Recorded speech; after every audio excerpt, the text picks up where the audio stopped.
Coming up, Flagstaff pedestrians speak out amid growing traffic concerns. Plus, the 75th anniversary of an essential piece of the community. The news starts now.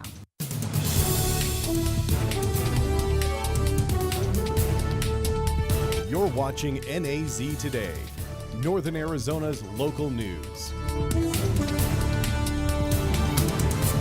Good evening and welcome to NAZ Today. I'm Matt Kienitz. And I'm Michaela Richardson. Thanks for tuning in. The growing community of Flagstaff is constantly facing the issue of traffic. As more lanes for vehicles are built, what does this mean for pedestrians? NAZ Today's Henry Haroldson reports from the scene of a recent demonstration by a group of pedestrians. Crossing a 7-lane intersection is hard. Now imagine doing that in a wheelchair. Here at the intersection of Route 66 and 4th Street, members of the differently abled community are demonstrating exactly that. The demonstration is meant to spread awareness of the dangerous challenges pedestrians have when crossing this traffic, as well as an opportunity for those in the differently abled community to voice their concerns. The speed limits that the city currently has aren't conducive to someone on a bike, in a wheelchair, or somebody that's walking. Lower the speed limit to 30 or even 25 would be optimal. If it's possible, it's going to slow traffic down. And granted, you're going to have impatient drivers, but at least you're going to have an alive disabled citizen. Organizer Adam Shimoni says traffic planners need to think about all pedestrians, especially those who are differently abled. I think that often engineers and leaders and city planners think about traffic through the lens of cars, and they don't often think about the needs of our most vulnerable, of differently able individuals, of kids, of elderly, and those that are forced to walk, and just the pedestrian in general. So we're here to help raise awareness about the viewpoint and the perspective of a pedestrian. Shimoni says one solution involves something called lead pedestrian interval, which would provide a bit more time for pedestrians to safely cross. Building more lanes doesn't solve the issue. Induced demand is a concept where if you build more lanes, more people will drive. If you make it more convenient to drive, more people end up doing so. If you make it more convenient and safe and comfortable to walk, more people will do that. And Flagstaff is such a walkable and bikeable community that we really need to design our corridors in our community in a way that best serves walkers and bikers first. Because at the end of the day, we're all pedestrians. Henry Haroldson, NAZ Today. One person is dead in a crash on Highway 89A near Wapaki outside of Flagstaff. The Arizona Department of Safety says a sedan heading northbound was rear-ended by another vehicle, leading to the crash. Both cars rolled multiple times and the front seat passenger in the sedan was pronounced dead at the scene. The two drivers were taken to the hospital. Officers say impairment was likely a contributing factor. The Navajo Police Department carried out a 7-day highway traffic operation ending Sunday. Officers confiscated more than 60,000 grams of various drugs, including more than a pound of fentanyl and 133 pounds of marijuana. 4 people were arrested. Roundabouts are something relatively new to Flagstaff, but the Arizona Department of Transportation has been using them across the state in new projects. Now it looks like a roundabout is coming to a very familiar intersection. NAZ Today, Connor Byron has more. Flagstaff City Council has given the green light on a new roundabout here at the intersection of Butler and 4th Street. The city says the $18 million project will enhance traffic flow and safety at this busy intersection. The intersection of Butler and 4th Street is a known congestion spot for traffic during the peak hours and is prone to flooding. The city believes that an addition of a 2-lane roundabout will not only help traffic congestion but also prioritize the safety of pedestrians and cyclists. The city plans to include off-street paths dedicated to those groups. City officials also plan to add another smaller roundabout down the street, just off the I-40 east of the Little America Hotel. City official Nick Hall spoke at the city council hearing on the project and explained how the roundabout's geometry will be the key factor in controlling traffic speed, ensuring a smooth and safe flow. While the city council has given the initial approval, the community can expect more discussions as the design process unfolds. Connor Byron, NAZ Today. Yet another prescribed burn is taking place in Flagstaff today. 168 acres are to be burned near Observatory Mesa throughout the day. Officials say prescribed burns around Flagstaff are crucial at this time of year to protect the city from much more dangerous wildfires and to maintain the health of the surrounding forest. At this time, the smoke is expected to have settled near Thorpe Park. The Goodwill near Milton and Route 66 has officially opened. It is the third Goodwill thrift store in Flagstaff. The building, previously recognized as the city's only Barnes & Noble bookstore, was renovated late last year. The Barnes & Noble has since moved to a much smaller location in the Flagstaff Mall. Flagstaff Pulliam Airport is celebrating 75 years in Flagstaff this month. For the remainder of the year, they say they will leave out small gifts on random days in order to make traveling easier. The airport has changed a lot over its 7 decades in business, recently installing a new economy parking lot on the north side. But airport director Brian Gall says some things are here to stay. So up on a tower on the airport, we have a light that rotates in inclement weather or at night so that pilots can see the field from a distance. That is actually an original piece of equipment. Has been operating since 1948 and is still in use here today. Knowing that there is this little piece of history kind of in a corner of the airfield that has been working away for that entire 75-year period, I think it's neat to see that connection to the past and to still have that here today. The Human Rights Campaign has released a report on the 2023 Municipal Equality Index. Flagstaff is one of 506 cities mentioned in the report. Flagstaff rated a 95 out of 100 according to the scorecard. This is the highest score ever for Flagstaff, and according to the group, it shows that the city is making the community safer and inclusive. Sunshine Rescue Mission is partnering with Hope Cottage and Secrest Elementary School for a turkey drive. The drive will provide Thanksgiving meals to about 600 people. The only thing that you need to bring is a turkey or two to donate. The event takes place tomorrow morning from 7:30 to 11 a.m. at Secrest Elementary. Yogurt Shop has started hosting weekly poetry slams. NAZ Today's Lainey Yeoman has more.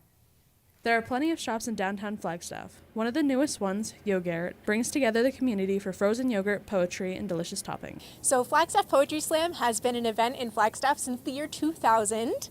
It has had many different venues, organizers, iterations in that time, but we've always kept it going. And it's just this semester, actually, that we started doing it at the Yo-Garrett Shop. While Flag Slam has moved around, the poetry scene is alive and well. For students at Northern Arizona University, Wednesday poetry has become a newfound way of expression within the community. We have a lot of fluctuation of people that just come once or twice, but the people that stick around, we have a really good group of regulars, and we all, we've become friends because we, see each other every week and we have common interests. While this weekly event is a safe space for its patrons, the organization is an accepting place for anyone of any identity. We love to support and uplift the queer community, of which the organizers, myself included, are also members of. And we love to just bring in people, get everybody involved and excited and participating in the event. Visit the Yo-Garrett Shop in downtown Flagstaff for a delicious treat and local poetry every Wednesday. Lainey Yeoman, NAZ Today. Coming up, a social media influencer's visit to Northern Arizona University. Stay with us.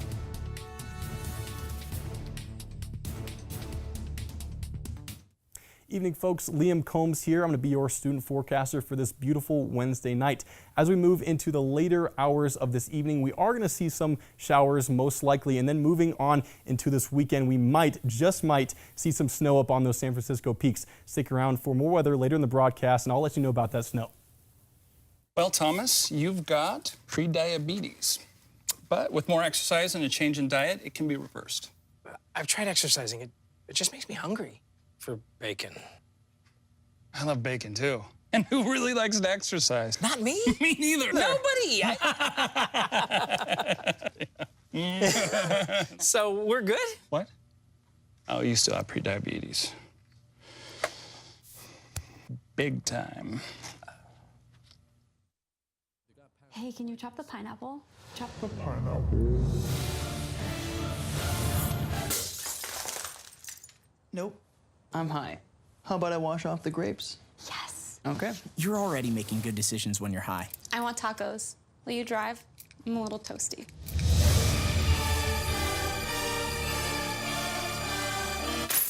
Nope. I'm high. Let's order in. Don't make an exception when it comes to driving. If you feel different, you drive different.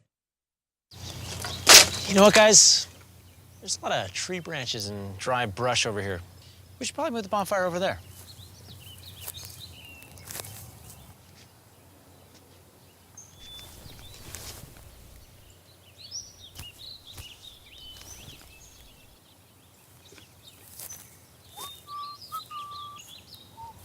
I'm guessing Smokey liked that idea.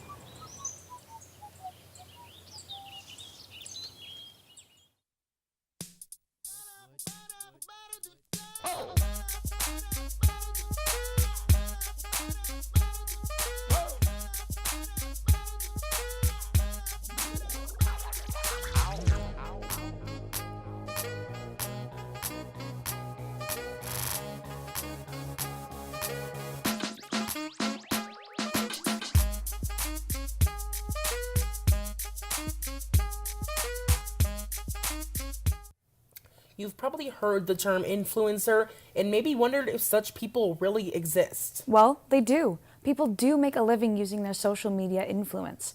And one of those people visited NAU on Tuesday. NAZ Today's Shiza Siddiqui has our story.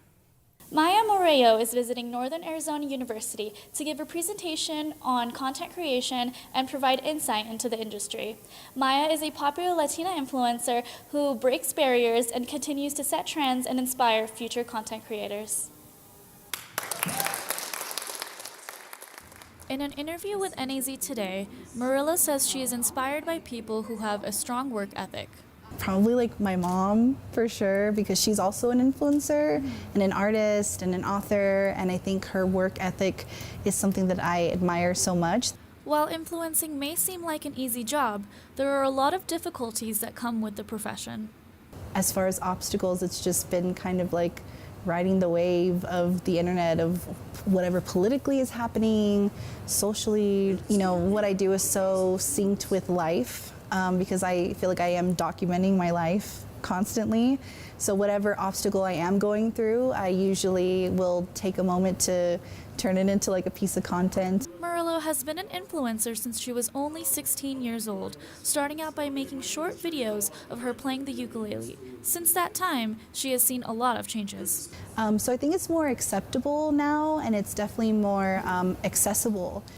So I think it's changed in the way of accessibility that anyone at any age or anyone of any kind can share their own story or create content. Morello spoke about the importance of having your own identity in the field. If you want to get into social media, I would definitely have a sense of your own identity first. Make sure you have your own kind of sense of intuition, and then you have your own identity within your craft. Morello stresses how simple kindness can be life-changing.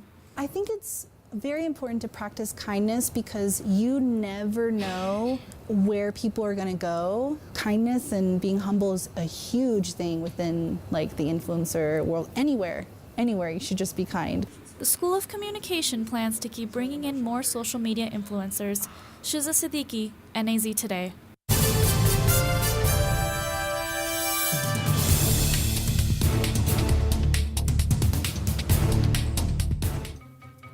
Me and my boy Matt had it good. He had catnip that was off the hook. But one day, he brings a girl home, and she's allergic to cats. Every sneeze was a nail in my coffin. Now I'm in a shelter. It's decent, but they don't even have Wi-Fi.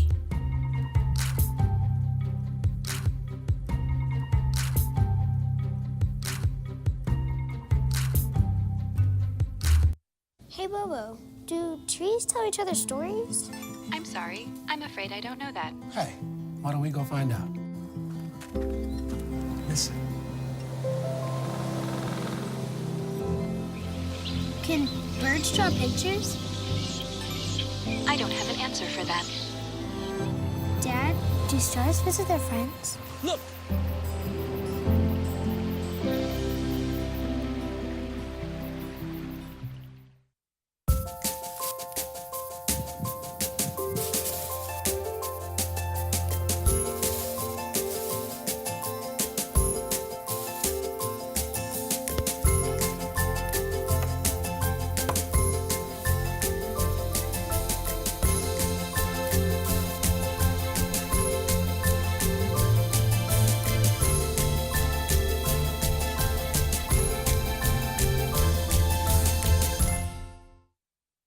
How prepared is your family if a wildfire shows up at your doorstep, or a flood, or an earthquake? You can't just turn away a natural disaster. That's why it's important to go to ready.gov/plan now. It has the tools and tips you need to make an emergency plan with your family. So if disaster comes knocking, let's go. You'll be ready to help keep your family safe. It's just a pizza. Yes.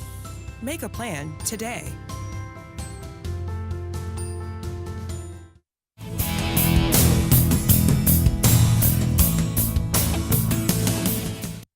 Welcome back to NAZ Today. I'm Liam Combs, and I'll be your student forecaster for this beautiful Wednesday evening. Let's take a look at our Flagstaff currently. Right now we're sitting at temperature of 55 degrees, barometric pressure at 30.22 inches, which is why you're seeing those clear skies.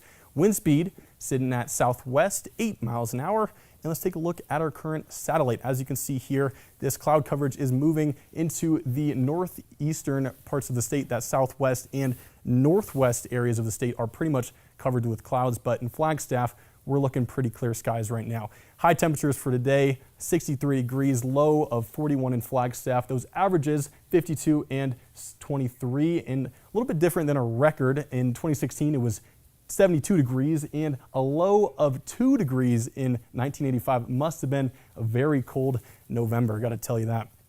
Looking at our high temperatures today, Flagstaff 63, Phoenix 86, definitely not hoodie weather for them just yet. Payson 68, Sedona 73, gotta love those red rocks, 71 in Winslow, Hopi 67, Page 64, and the Grand Canyon 65. I was just there the other day, beautiful sunsets.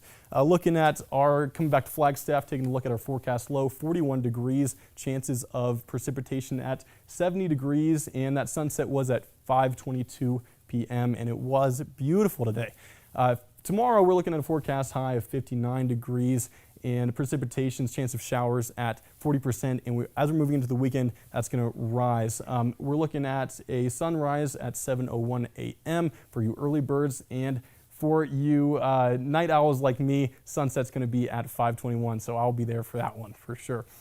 Coming into our forecast temperatures for tomorrow, Page looking at 66 for the high, 46 for the low. Phoenix 79 and 64. Sedona 70 and 50. Winslow, big differential, 70 and 40. Show low 62 and 42. And all the way up in Page 66 and 46. And coming back to Flagstaff, as I was talking about earlier, we are going to see these chances of precipitation rise as we move into the weekend. So Thursday, tomorrow, we're looking at a 40% chance of precipitation. Friday, 50%. Saturday, 70%. And as we go into the later parts of the evening, you might see some snow up on the peaks above 8,000 feet. Sunday is dropping back down to 30%, but in the early parts of the morning, you might also see some snow up on the peaks as well. Going into Monday, it's dropping back down to 48 degrees. And that's all I have for you for weather, but before we head on to break, I wanted to share an event that's happening tonight for all of you fellow lovers of the night sky. For me, I am a night owl, and in part of the Native American Heritage Month, the Grand Canyon Conservancy is hosting a free live-streamed event with Lowell Observatory that delves into the night sky storytelling of the Paiute tribe of Utah. Just take a look at this time lapse of the Grand Canyon. Look at that. Look at the Milky Way. Isn't that just beautiful? I got to give credit where credit is due. Shout out to Rich Rudo and the GCC for this spectacular footage. I caught up with the marketing director, Lauren Cisneros, about tonight's event. This is a rare opportunity for the whole community to come out and look at this event from the comforts of their home and hear from Autumn Gillard and hear about her perspective of the dark skies. And a lot of these stories in different cultures are only told in the winter months. So this is a really exciting opportunity for folks to tune in and check that out. I know I definitely will. The live stream starts at 8 p.m. right after this broadcast, and you can find a link on the Grand Canyon Conservancy's Facebook page. That's all I have for you this evening. Make sure to stick around for sports with Tyler Murphy after the break. It appears these hot ashes are about to be dumped, which could possibly start a wildfire. How will Smokey deal with such a hot situation? The garden hose defense. Next, a thorough stir. Then another spray. And finally, feeling if the ashes are cool. Oh, yeah. Ah, yes, the selfie. A ritual practiced so frequently with this tribe, but not so much by Smokey Bear. Only you can prevent wildfires. I first saw a turtle, my heart was full. Now anything but lonely. We have this deep connection, this heart connection. He just wants to be close to you and part of your life. Every day with Turtle is a perfect day. When I'm holding her, it makes me feel calmer. I think everything he does shows how much he loves us. When we adopt a shelter pet, we discover they're a little bit of a lot of things. But they're all pure love. Bye-bye. Hi. Hoping for a crisp breeze to help keep you alert. Oh, he took a sip of water too. That'll probably help. You were probably gonna turn down the radio too, so you could focus, right? Probably okay isn't okay. Right? If you see a warning sign, stop and call a cab, a car, or a friend. I think the water line is what really drove it home. I blew on him. I was 0.5 credits away from completing high school, and I didn't do it. My support team never stopped pushing for me to be better because they knew who I could become as a person.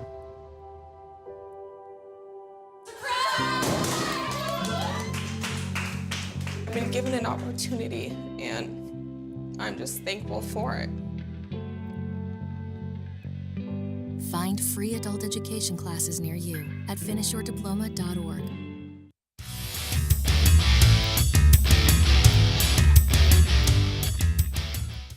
How are we doing tonight? Welcome back to NAZ Today. My name is Tyler Murphy, and I'll be your sports reporter for tonight. Let's dive in. To start, the Lumberjacks football team dominated against the Northern Colorado Bears 28-7 in the Sky Dome for what was senior day and the last home game of the season. Freshman quarterback Angel Flores completed 18 of 22 passes for 167 yards and a touchdown.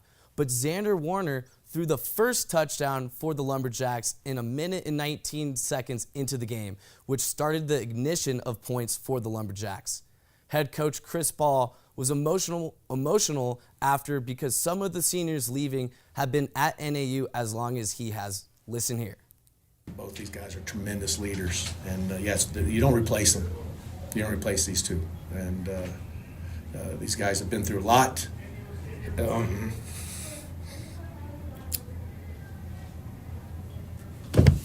sorry. I wish I could have sent them out with a winning record, and that's what this is about. This last week. Going into the last game of the season, the Lumberjacks have the opportunity to improve their conference record to 5-3 with playing against Eastern Washington on their bright red field on Saturday.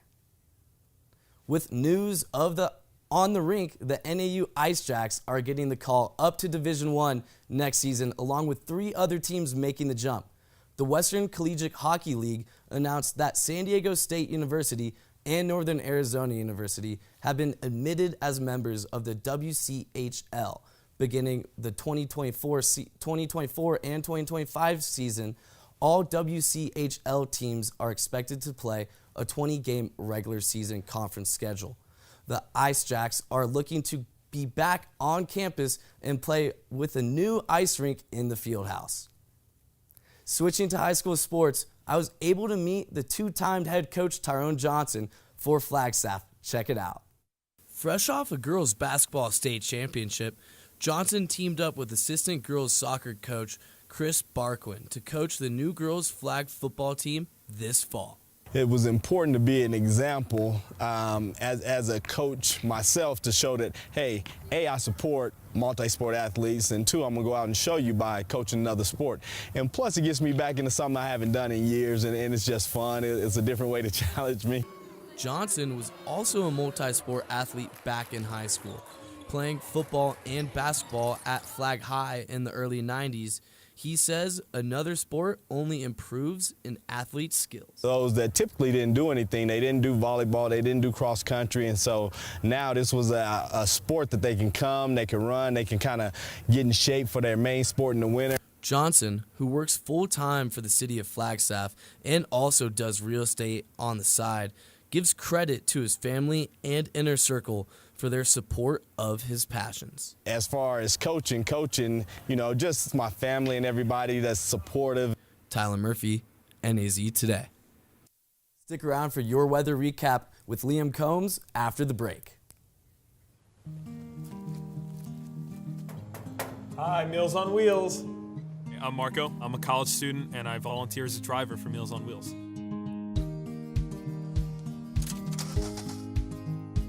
I think it's awesome meeting these people. I mean, they're so interesting. They've had so many wonderful experiences in life. Your community helps to raise you up into the person that you become. Meals on Wheels is a great way to give back to that community. I just found out my work party is a +1. You want to go? This is my boss, Ella. Nice to meet you, Greg. You're welcome.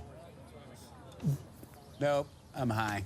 But I'll clean the kitchen while you're gone. You're already making good decisions when you're high. Pool party at Jesse's. Can you drive? I'm toasted. Nope, I'm high. But I can order us a ride. Don't make an exception when it comes to driving. If you feel different, you drive different. Fast-paced family life in need of a slowdown? Hello, I'm Dr. Spruce. Did you know all those green shapes on maps are parks and forests? It's true. Visit discovertheforest.org and plan to visit a park or forest near you, instead of just wondering what it would have been like. While the word forest might make you think of distant lands from far, far away, please note parks and forests are closer than you think, which means things like beautiful scenery, fresh air, and family time are also closer than you think.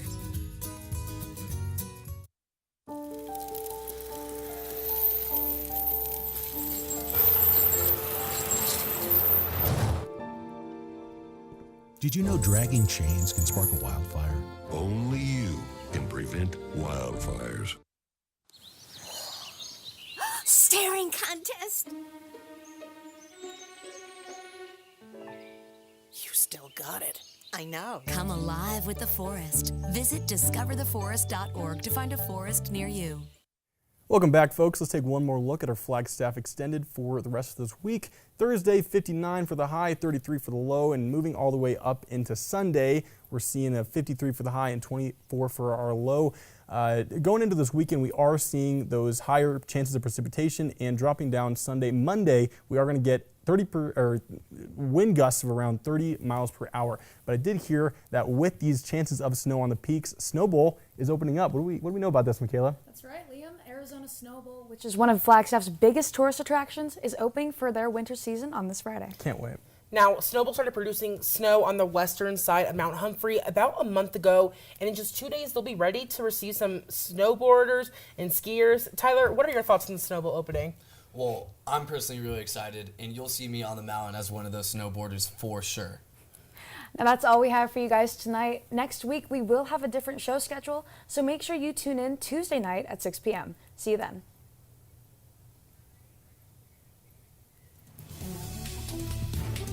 Nice. I was going to Facebook.